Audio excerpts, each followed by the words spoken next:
It's time for another edition of Lewis at Large, 60 minutes of smart talk radio featuring guests from all walks of life in conversation with your host, Warner Lewis. So sit back and lend us your ears for the next hour. Now here with today's first guest is the host of Lewis at Large, Warner Lewis. Well, welcome everybody to another segment of Lewis at Large. Yours truly, Warner Lewis from the flight deck. And of course that means smart talk radio is in your future, and this segment, an interesting look into the world of independent and do-it-yourself music and artistry. We're going to be talking to Dani Felt, and she and co-writer Emily Correa put together a work called Creative Spotlights, and it is an interesting development firm for emerging artists, and a brand new book called In the Spotlight, Over 100 Years in 100 Voices, rather, in music. It should be an interesting talk indeed about the music industry. Dani, how are you, my friend? I'm great. How are you? Well, I think we're good. Here's what I know about you. You've been writing music for a long time. Your dream was always to be a singer-songwriter, but you also like networking and you like getting people together and teaching and coaching. So let's do this a little bit. Share with our Lewis at Large listeners why the work In the Spotlight, Over 100 Voices in Music. What was the sort of the inspiration behind it, why you and Emily felt this work was needed? Well, being a singer-songwriter myself and struggling for so many years, I wanted to really create a guide that could really help artists on all levels, and most importantly, just to be inspired.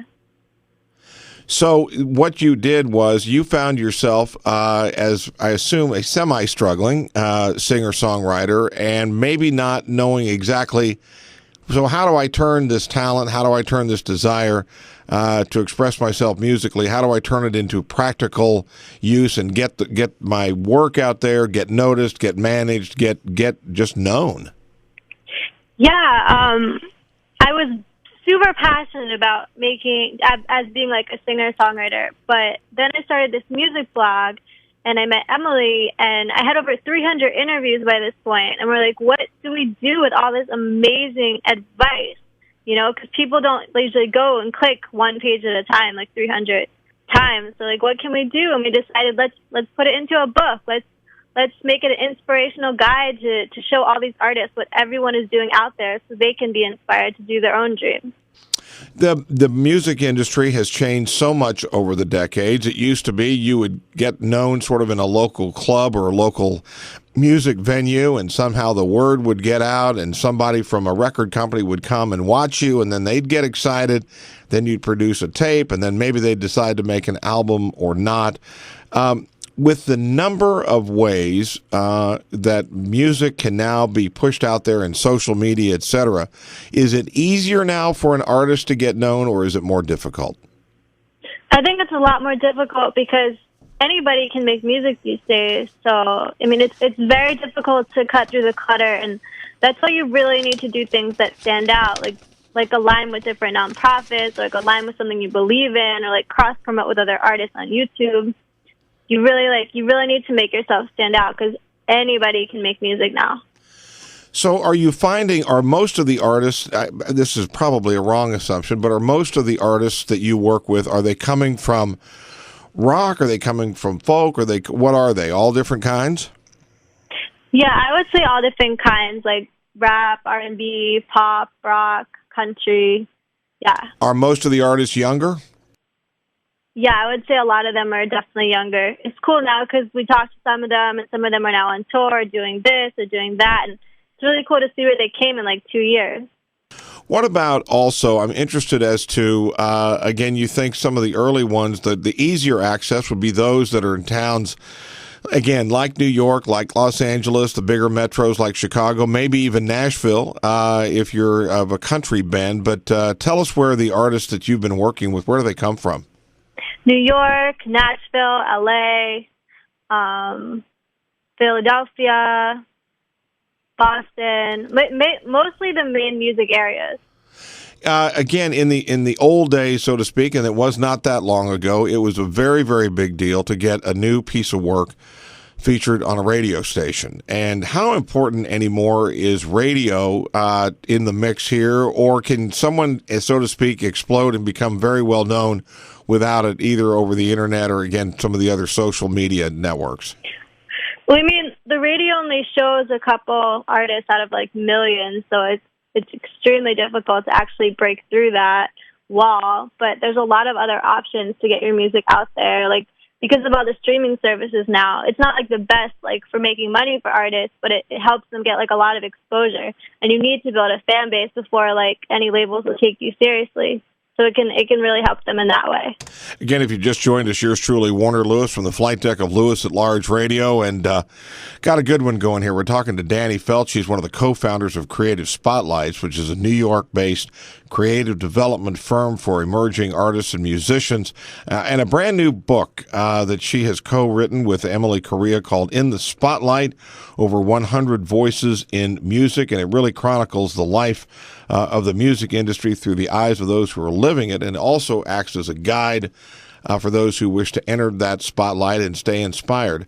What, when you work with these artists, and I'm just very curious, you know their pain of, my gosh, I have to wait tables, and then I play at night, and then I wait tables in the morning, I'm exhausted, and no one will listen to my stuff, or I never get responses.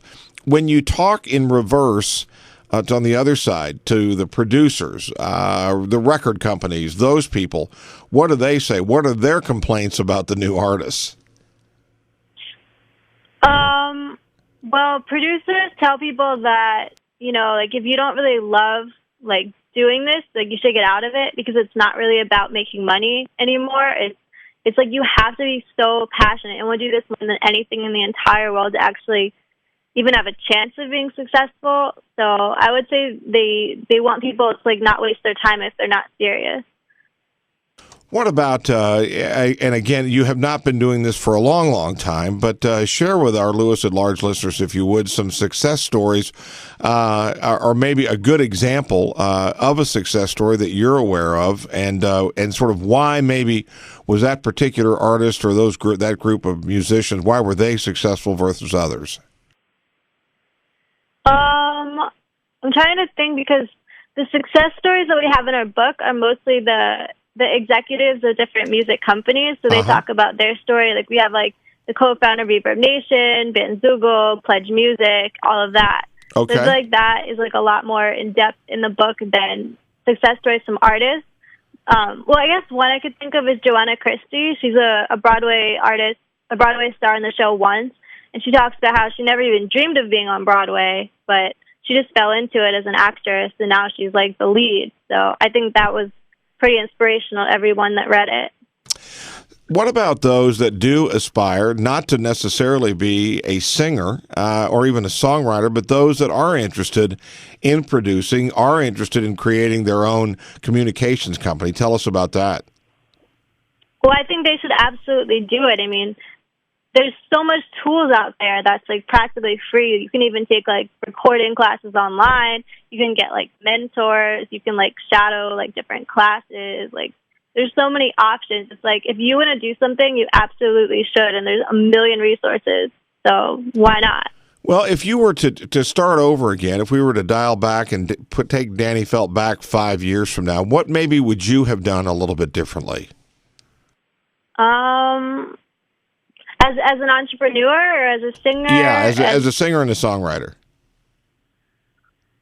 I would focus more on producing content on social media that's less just about my music and more about me as a person, so that more people feel like they can really relate to me.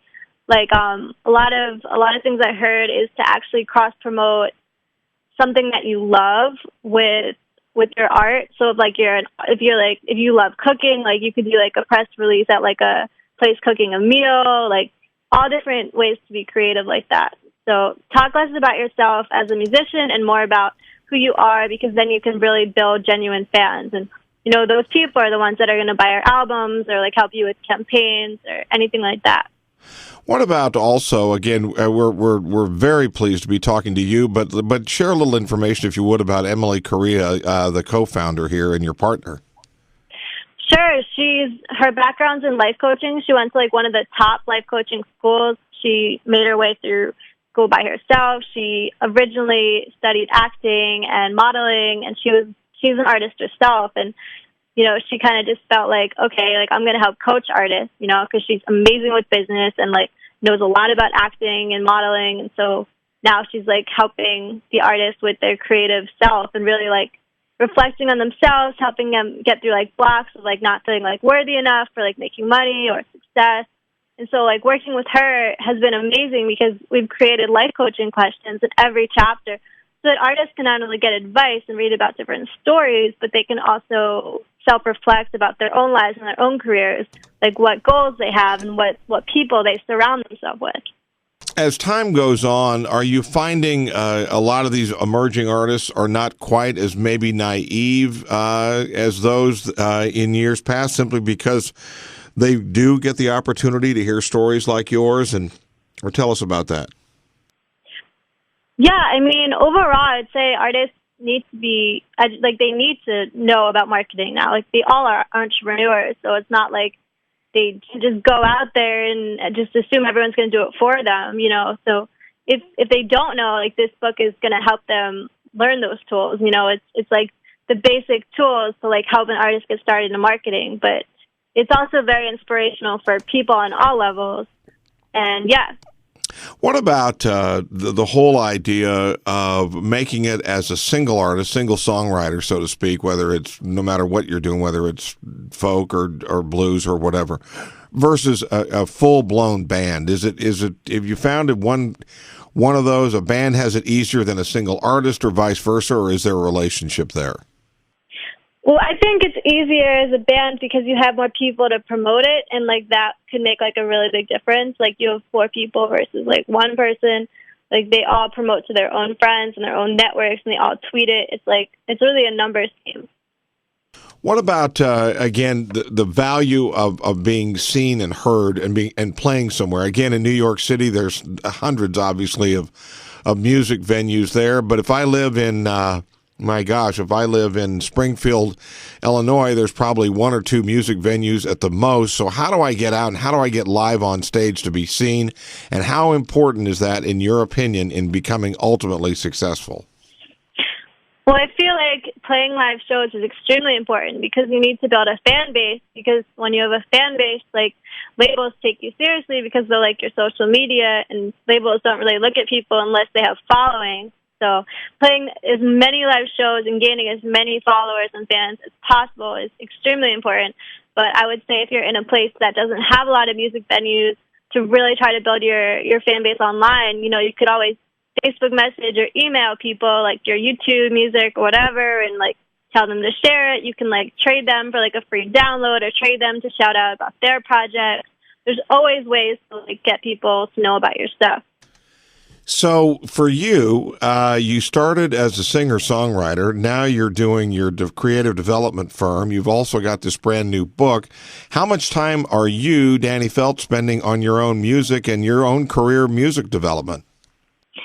To be honest, not a lot, because my focus has really been this book for 2 years and creative spotlights and just building it, because I feel like it's very important to help artists. They need as much help as we can get, and we're pretty much like a one-stop shop for whatever they need. Design, photography, bio writing, press releases, interviews. We want to help the artists, and like being a singer-songwriter has really moved me to like have the passion to want to help all these talented people.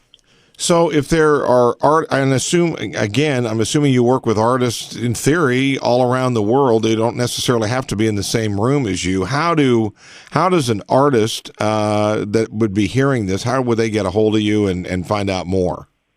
They can just go to our website, Creative Spotlights with an S. Some people think it's light, but it's light, plural.com, and they can just click contact, or they can email us at creativespotlights@gmail.com.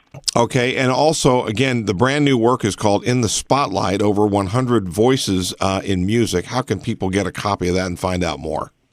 They can just go to Amazon. It's officially on Amazon. So if you just go on Amazon and type in the Spotlight, over 100 voices in music, you will totally find it.